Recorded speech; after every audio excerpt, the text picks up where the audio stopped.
I'm excited to share my favorite visualization technique with you for childbirth. And it's called the Get Huge mantra. And it was inspired by Ina May Gaskin's Guide to Childbirth. And she tells a story in that book. And by the way, if you have not read that book, I highly recommend it. She is a midwife. She is a huge advocate of natural birth and is an extremely experienced being who talks all the details of childbirth and tells beautiful stories to help teach. So in this story that she tells, she's working with a first-time mom, and Ina May works from a birthing center. It's basically a home birth, even though you're at her birthing center.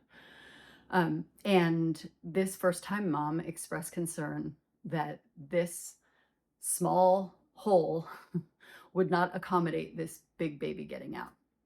And Ina May said to her, "Don't worry, honey, you're going to get huge."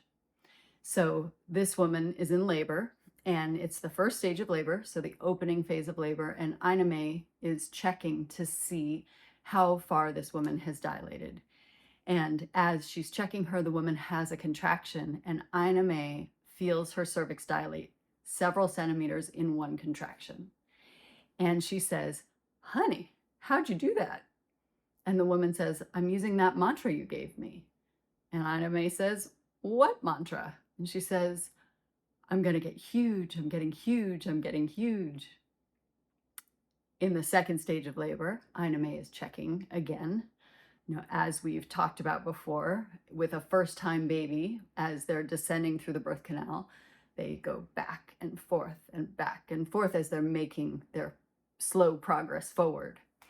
And so Ina May sees this woman's birth canal open ahead of the baby's head. This is a first-time mama. And again, she says, "How'd you do that?" And the woman says, "I'm getting huge." And I read this story when I was pregnant with my second child. And I just thought that was the best visualization I had heard of. At that point, I'd been a hypnotherapist for a decade. I had already had one baby, and I loved the Get Huge mantra. So I put it on my calendar to start doing it on week 37. And the reason I chose week 37 is because I was having a home birth. And with home birth, you can stay home if you're 37 weeks or beyond. Before that, there's some concern with the baby's health. And so it may be that you end up needing to be in the hospital to give birth. So that's considered the safe date.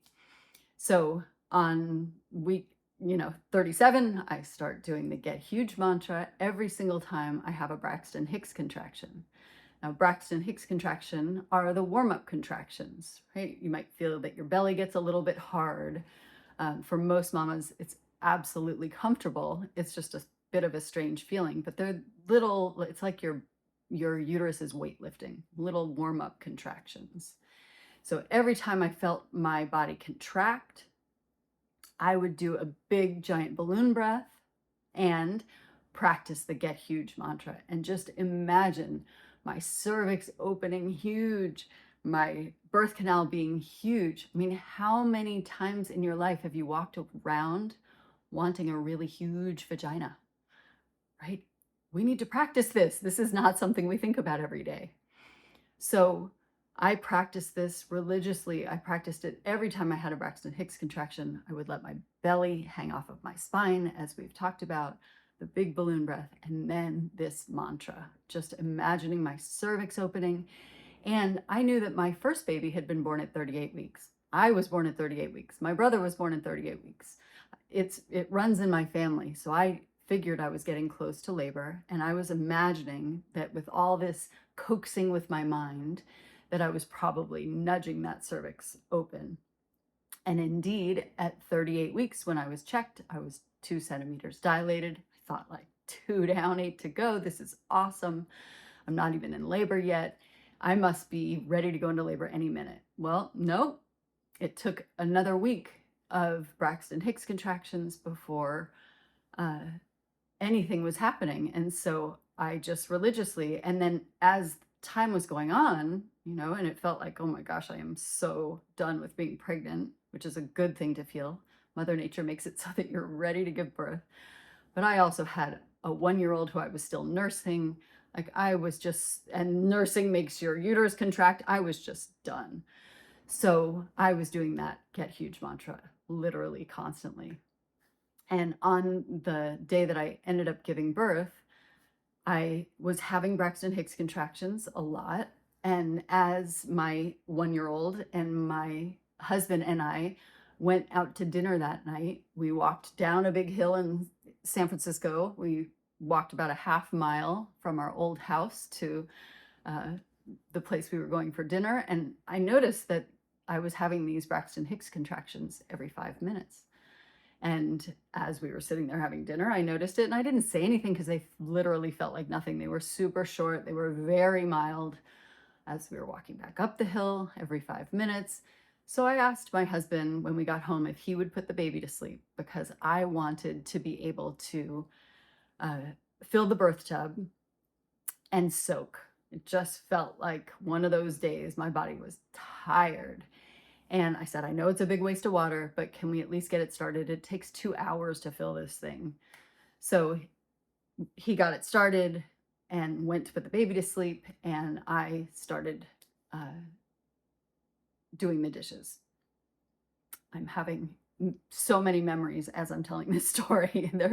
There's so many pieces to it. And it's such a funny feeling to imagine my hands in the dishes and remembering what it felt like to just be doing the dishes and noticing the time and being like, okay, yeah, what? Now they're every 4 minutes. That's interesting.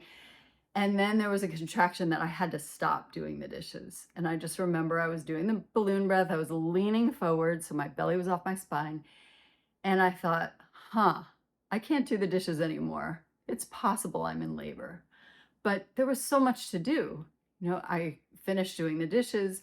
I was putting something back in my bedroom, walking from the kitchen to the bedroom, and a contraction came. And oof, this one was getting really, longer, stronger, closer together. So I got on my hands and knees and I was doing the balloon breath, and my husband opened the door from having put the baby to sleep, and his eyes popped out of his head and he said, "You're in labor." And I was like, I don't know, they're really short, they're really mild. Like, Kristin, you are on your hands and knees. I'm calling the midwives. So he went and called the midwives, made sure the tub was still filling correctly. And at that point, I realized, like, oh yeah, he's right. In hindsight, the definition of Braxton Hicks contractions is that they don't have a pattern. So if anyone else had told me that they were having contractions every 5 minutes, I wouldn't care how strong they are. I would have recognized, well, that's labor. But to me, they didn't feel like I needed to stop what I was doing. So I gave them very little attention. And I'm really grateful, because from that moment that I realized that I was in labor until my baby was in my arms was about 90 minutes. So once I realized I'm actually in labor, I realized that I couldn't keep doing my busy things. I needed to surrender and relax. So I laid down on the bed on my side and I continued to do the get huge mantra, and things were really heating up. Longer, stronger, closer together. These contractions were getting strong and the midwives were not there yet. And I just had a feeling that I needed to stop doing the get huge mantra. So I continued doing relaxation, head to toe relaxation, which we're going to talk about, vacation visualization, which we're going to talk about. At some point, my husband came in to check on me here and there, but most of the time I was by myself. He was still trying to scurry around and get everything ready. So then I heard voices at the door, and I knew the midwives were there, and I thought, awesome, I'm going right back to the get huge mantra. And nobody was checking me at that exact moment, but I swear I felt the next contraction, my cervix snap open. I swear I went from 7 to 10 centimeters in one contraction. And I told the midwives they needed to check me. And they said, no, honey, we have so much stuff to get in from the car. You're fine. You look great. And I said, but I want to get in the birth tub. Like, I need to get in the birth tub now. And they said, go ahead. We don't need to check you first. And I said, no, I need you to check me. And my midwife checked me and her eyes popped open and she said, oh my goodness, if you want to give birth in the tub, you better get in there now. You are complete. And so that intuition was right there. I knew. And as soon as I ripped my clothes off and got in that tub, the urge to push was boom, right there. Unlike with my first baby, as we've already covered, that urge to push was amazing, just so strong. And somewhere in there, my best friend arrived. I have no memory of this. I don't know who called her. I'm glad she was there. And all of a sudden, I mean, within 10 minutes, maybe even 5 minutes of the midwives arriving, I am in the tub. My husband is now in here with me, and this baby is coming. And I am watching this baby just being born, except it doesn't look like a baby. I'm so confused as I'm watching this baby come out, and my husband is catching it. The midwives are right there. My best friend's taking pictures. And then he's put on my chest. Well, it turned out he was in the amniotic sac. It had not occurred to me that my waters never broke. Never happened. So as he came out of the water, the midwife ripped the sac, and I picked him up and watched him turn pink in front of my eyes, watched him take his first breath. I remember vividly thinking, I was just doing the dishes and kissing him and kissing my husband. And before I knew it, one of the midwives walked in with my 1-year-old, rubbing his eyes, still in his jammies. She had just woken him up. She took off his jammies, she took off his diaper and handed him to my husband. And he looked around, he said hi to me, he said hi to my best friend, and he was already rubbing Daddy's head. And then he said, baby. And he came over and he kissed his brother on his head. And that was how they met. And we spent about 5 minutes in the tub together. He was so excited. And little newborn is just opening up and starting to make sounds and breathe. And he didn't even cry. He just kind of woke up in the world.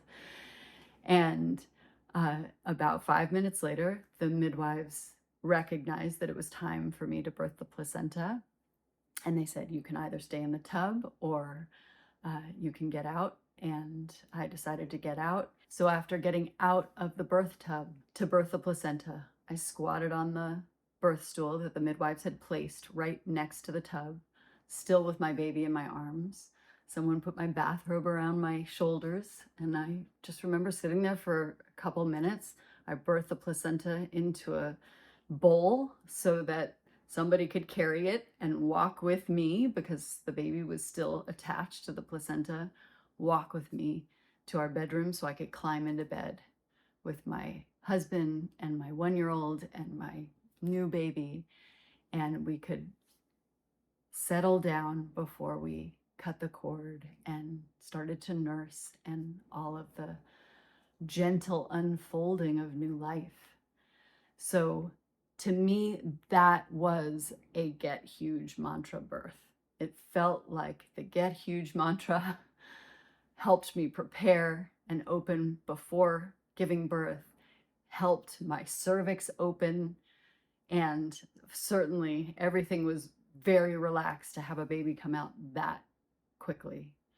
And I've had many students use this Get Huge mantra since I've told this story, and I have heard some just brilliant, beautiful stories. And I use this mantra again in the birth with my third child, a little bit differently, but to be continued. So in the next video, we will continue talking about techniques of relaxation that can be used in any stage of labor, and then techniques that are specific to stage 2 of labor, so that you have more than enough tools, more than enough information about what to do with your brain during labor, so that you're pairing your breath, your position, what am I doing with my brain, and touch, techniques of touch, which are coming up.